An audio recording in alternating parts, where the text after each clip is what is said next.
নমস্কাৰ বন্ধুসকল পুনৰবাৰ স্বাগতম জনাইছোঁ নতুন এটা ভিডিঅ'লৈ।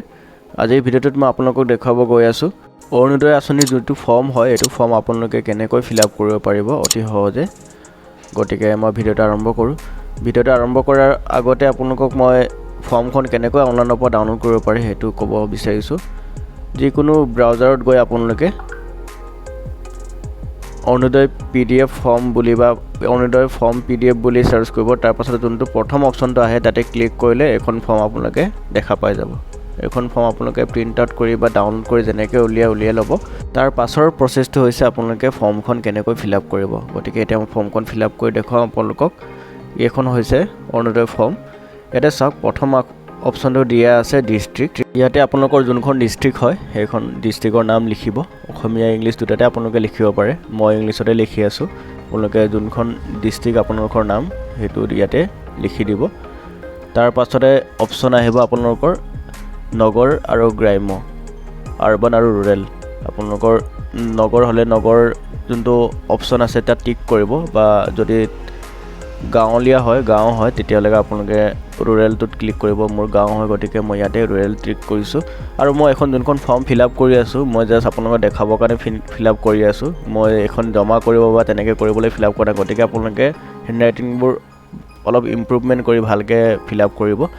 তাৰ পাছতে আহিলে তাৰিখটো আপোনালোকে যোনদিনাখন জমা দিব সেইদিনাখনৰ তাৰিখটো ইয়াতে দিব। এনেই এক্সট্ৰা তাৰিখটো আপোনালোকে দিব নালাগে, নহ'লে আকৌ নতুনকৈ ফিলআপ কৰিব লাগিব। তাৰ পাছতে আহিলে ব্লক বা খণ্ড, আপোনালোকৰ যোনটো খণ্ড বিষয়া হয় আপোনালোকৰ মৌজা বুলিও কয়, এইটো আপোনালোকে ইয়াতে লিখিব লাগিব। মই আমাৰ বৰদলনি নহয় গতিকে মই বৰদলনি ইয়াতে লিখি আছোঁ। আপোনালোকৰ যিটো হয় মৌজা বা খণ্ড সেইটো ইয়াতে লিখিব। তাৰ পাছতে আহিলে গ্ৰাম পঞ্চায়ত বা টাউন নেম। ইয়াতে আপোনালোকে কি কৰিব, আপোনালোকৰ পঞ্চায়তৰ যোনটো নাম হয় ইয়াতে লিখিব। মই ইয়াতে লিখি আছোঁ আমাৰ মিংমাং পঞ্চায়ত গতিকে মই মিংমাং লিখি আছোঁ। আপোনালোকৰ যিটো পঞ্চায়তৰ নাম হয় ইয়াতে লিখিব। তাৰ পাছৰ নেক্সট অপচনটো হৈছে ভিলেজ নেম বা ৱাৰ্ড নং। আপোনালোকৰ যোনটো ৱাৰ্ডৰ নাম বা গাঁওখনৰ নামো দিব পাৰিব। ইয়াতে মই গাঁওখনৰ নামেই লিখি আছোঁ। আমাৰ গাঁওখন আমাৰ এটা 2 নম্বৰ ৱাৰ্ডত পৰে গতিকে মই ডাইৰেক্ট গাঁওখনৰ নামেই লিখিছোঁ ইয়াতে। আপোনালোকে নিজৰ গাঁওখন বা ৱাৰ্ডৰ নামটো লিখি দিব। পাছতে আহিলে লোকেলিটি ইন টাউন, বাস কৰা নগৰ অঞ্চলৰ নাম। আপোনালোকৰ ডিষ্ট্ৰিক্টৰ নামটো দিব পাৰে, বা অলপ ডাঙৰ যদি আপোনালোকৰ জেগাৰ নাম থাকে তেতিয়াহ'লে মই গোগামুখ আৰু ধেমাজি এই দুটা নাম দি দিম ইয়াতে। আপোনালোকৰ জেগাডোখৰৰ যোনটো নগৰ হয় বা টাউন হয় সেইটো টাউনৰ নাম ইয়াতে দি দিব পাৰিব। তাৰ নেক্সট অপচনটো আহিব আপোনালোকৰ এপ্লিকেণ্ট ফাৰ্ষ্ট নেম। ইয়াত আপোনালোকে আবেদনকাৰীৰ প্ৰথম নামটো ইয়াত লিখিব লাগিব। মই ইয়াতে লিখি আছোঁ। আপোনালোকে লিখিব যাৰ নামত অৰুণোদয় আঁচনিখন আবেদন কৰি আছে তেখেতৰ নামটো ইয়াতে লিখিব লাগিব। তাৰ পাছতে মিডল নেম, যদি মধ্য নাম আছে যদি সেইটো লিখিব, যদি নাই আপোনালোকে টাইটেলটো উপাধি কি হয় সেইটো শেষ অংকটো লিখিব। তাৰ নেক্সট অপচনটো আহিছে জেণ্ডাৰটো, লিংগ, মেল ফিমেল, পুৰুষ মহিলা যি হয় এইটো ইয়াতে এণ্টাৰ কৰিব লাগিব। এনেতো মহিলাই ইয়াতে ফিলআপ কৰিব পাৰে, পুৰুষটো নোৱাৰেও। তাৰ পাছত এটা অপচন আছে 1 তাৰিখ 4 মাহ 2020 চন পৰ্যন্ত বয়স কিমান হ'ব। সেই বয়স আপোনালোকে কেনেকৈ উলিয়াব, আপোনালোকৰ ডেট অফ বাৰ্থ যিমান আছে সেইটোৰ লগতে আপোনালোকে উলিয়াব পাৰিব। মই কেনেকৈ উলিয়াব সেইটো প্ৰচেছ আপোনালোকক এতিয়া মই দেখাম। আপোনালোকে যিকোনো গুগল ব্ৰাউজাৰত যাব, তাতে গৈ আপোনালোকে কি কৰিব, এজ কেলকুলেটৰ বুলি ইয়াতে এণ্টাৰ কৰিব লাগিব ব্ৰাউজাৰত। মই যেনেকৈ এণ্টাৰ কৰিছোঁ এজ কেলকুলেটৰ বুলি এণ্টাৰ কৰিব।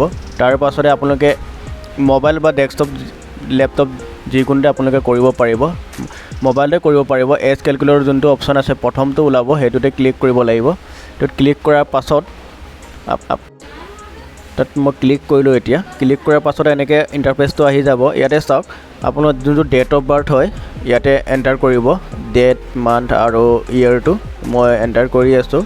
মোৰটো 1981 চন আৰু ইয়াতে ডেটো কি হয় এইটো মই ছিলেক্ট কৰিছোঁ। ছিলেক্ট কৰাৰ পাছতে মই মান্থটো ছিলেক্ট কৰিছোঁ, মাহটো।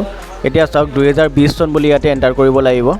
মই একচুৱেলি ইয়াতে 2022 বুলি ছিলেক্ট কৰিলোঁ, আপোনালোকে 20 বুলি কৰিব। মোৰটো মিষ্টেক হৈ গ'ল মই ভিডিঅ' বনাওঁতে। ইয়াতে তাৰ পাছত কেলকুলেট অপচনটো আহিব, কেলকুলেটত ক্লিক কৰিব। ইয়াতে চাওক কেলকুলেট কৰাৰ লগে লগে বয়সটো 40 বছৰ 11 মাহ 21 দিন এনেকৈ ওলাই যাব। গতিকে আপোনালোকে তাত মই 22 বুলি যোনটোত ফিল আপ কৰিছিলোঁ তাত আপোনালোকে 20 বুলি এণ্টাৰ কৰিব তেতিয়া আপোনালোকৰ বয়স মাহ আৰু দিন গোটেই ওলাই যাব ইয়াতে তাৰপিছত লিখি ল'ব পাৰিব আপোনালোকে এইটো লিখাৰ পাছতে বেলেগ অপশ্যন কেইটা আপোনালোকে ফিল আপ কৰিব লাগিব মই এইটো ফিল আপ কৰি আছোঁ 2020 বুলি লিখিব মই কিন্তু তাতে ভিডিঅ'টো যেতিয়া ৰেকৰ্ড কৰিছিলোঁ মই 2022 বুলি লিখি পালোঁ গতিকে আপোনালোকে সেইটো ভুল নকৰিব মই জাষ্ট আপোনালোকক দেখাবৰ কাৰণে কৰি আছোঁ গতিকে মোৰতো ইয়াত ভুল হ'লে একো আপত্তি নাই কিন্তু আপোনালোকে ভুলটো কৰিব নালাগে তাৰ নেক্সট অপশ্যনটো আহিব হাউচ নেম আৰু আপোনালোকৰ ঘৰ নাম্বাৰটো কিমান হয় সেইটো লিখিব লাগিব মই ইয়াত যেনেকৈ লিখি আছোঁ আপোনালোকে তেনেকৈ লিখি যাব আপোনালোকৰ যোনটো ঘৰ নাম্বাৰ হয় তাৰপাছত লোকেলিটি আহিব বসতি স্থান আপোনালোকৰ গাঁওখনৰ নাম দিলেও হ'ব তাৰপাছত আহিব পুলিচ ষ্টেচন আপোনালোকৰ থানা যোনখন হয় সেইটোৰ নাম ইয়াতে লিখিব লাগিব মই যেনেকৈ লিখি আছোঁ আপুনি তেনেকৈ লিখি ল'ব তাৰপাছত আহিলে পাৰা ষ্ট্ৰীট আপোনালোকৰ গাঁওখনৰ অলপ ডাঙৰ পঞ্চায়ত অফিচখনৰ নাম বা তেনেকৈ দিলেও হৈ যাব বা অলপ টাউন টাইপৰ তেনেকৈ আপোনালোকৰ যোনখন গাঁৱৰ অলপ বিখ্যাত জেগা হয় আৰু তাৰ পাছতে আহিলে ফোন নাম্বাৰ আপোনালোকৰ এপ্লিকেণ্টগৰাকী যাৰ নামত আবেদন কৰি আছে তেখেতৰ ফোন নাম্বাৰ ইয়াতে লিখি দিব এতিয়া প্ৰথম পেজটো ফিল আপ হৈ গৈছে মই নেক্সট পেজলৈ গৈ আছোঁ এতিয়া ইয়াতে চাওক ফেমিলি ডিটেইলছ পৰিয়ালৰ বিৱৰণ দিয়া আছে পৰিয়ালত যিমান সদস্য আছে সদস্যবোৰৰ নাম ইয়াতে দিব লাগিব চাওক প্ৰথম অপশ্যনটোত আছে চিৰিয়েল নাম্বাৰটো দিয়াৰ পাছত আপোনালোকে নাম লিখিব লাগিব ফেমিলি মেম্বাৰৰ নাম নাম লিখাৰ পাছত বয়সটো লিখিব লাগিব কিমান বয়স হৈছে তাৰপাছত আহিলে জেণ্ডাৰ লিংগটো যি পুৰুষ মহিলা যি হয় ইয়াতে দি দিব তাৰপিছত ৰিলেশ্যনশ্বিপটো এপ্লিকেণ্টগৰাকীৰ লগত ৰিলেশ্যনশ্বিপত কি হয় যদি আবেদনগৰাকীৰ যদি ছোৱালী হয় সেই ডাটাৰ বা ছোৱালী তেনেকৈ অসমীয়াত যদি লিখে ছোৱালী বুলি লিখিব তাৰপাছতে এইটো অপশ্যন দিয়া আছে তলতে ডি মানে কি আছে ডিভ'ৰ্চ এছ মানে ছেপাৰেটেড ডব্লিউ মানে উইণ্ড' তেনেকৈ আছে সেইবোৰ দি দিব যদি নহয় একো দিব নালাগে টিক মাৰ্ক ইয়াতে আপোনালোকৰ ফেমিলি সদস্য যিমান আছে পৰিয়ালৰ সদস্য যিমান আছে গোটেইকেইটাৰ নামেই লিখিব লাগিব মোৰ ক্ষেত্ৰত দুটা আছে গতিকে মই দুটা লিখিছোঁ তাৰ পাছত আহিলে আবেদনকাৰীৰ বেংক একাউণ্টৰ বিৱৰণ ইয়াতে এপ্লিকেণ্টগৰাকীৰ একাউণ্ট নাম্বাৰ ব্ৰাঞ্চ এভৰিথিং লিখিব লাগিব প্ৰথমতে IFC কোডটো লিখিব লাগিব তাৰপাছত IFC কোডটো লিখাৰ পাছত কোন বেংকৰ ব্ৰাঞ্চটোৰ নাম কি হয় সেইটো লিখিব লাগিব বেংক ব্ৰাঞ্চ নেম আৰু তাৰ পাছত নেক্সট লাষ্ট ছেকেণ্ড অপশ্যনটো হৈছে বেংক একাউণ্ট নাম্বাৰটো শুদ্ধকৈ আপোনালোকে ফিল আপ কৰিব তাৰ পাছত আহিলে এনুৱেল ইনকাম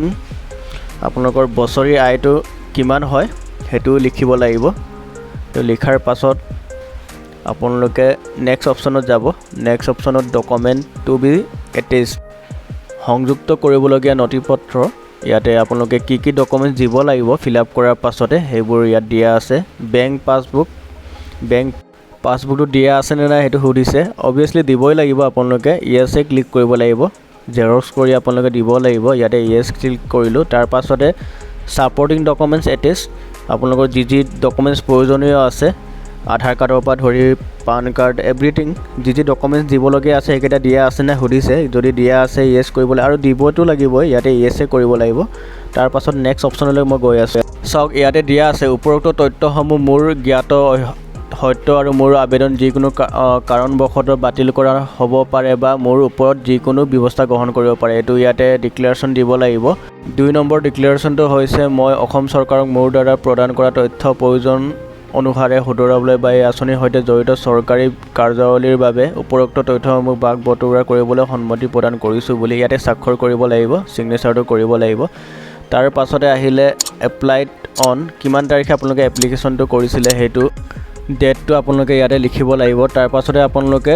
কি কৰিব গাঁও পঞ্চায়তত গৈ সেইখন ফৰ্ম আপোনালোকে জমা কৰিব লাগিব কাৰণ অনলাইনটো বৰ্তমান হোৱা নাই গতিকে আপোনালোকে অফলাইনে জমা দিব লাগিব গতিকে ভিডিঅ'টো ভাল লাগিলে যদি ভিডিঅ'টো লাইক কৰিব লগতে চেনেলত যদি নতুনকৈ আহিছে তেন্তে চেনেলটো ছাবস্ক্ৰাইব কৰি বেল আইকন ক্লিক কৰি ৰাখিব আগলৈ মই এনেকুৱা ধৰণৰ কণ্টেণ্ট আপোনালোকৰ কাৰণে আনি থাকিম গতিকে চেনেলটো নিশ্চয় ছাবস্ক্ৰাইব কৰি বেল আইকন ক্লিক কৰি ৰাখিব ধন্যবাদ জয় আই অসম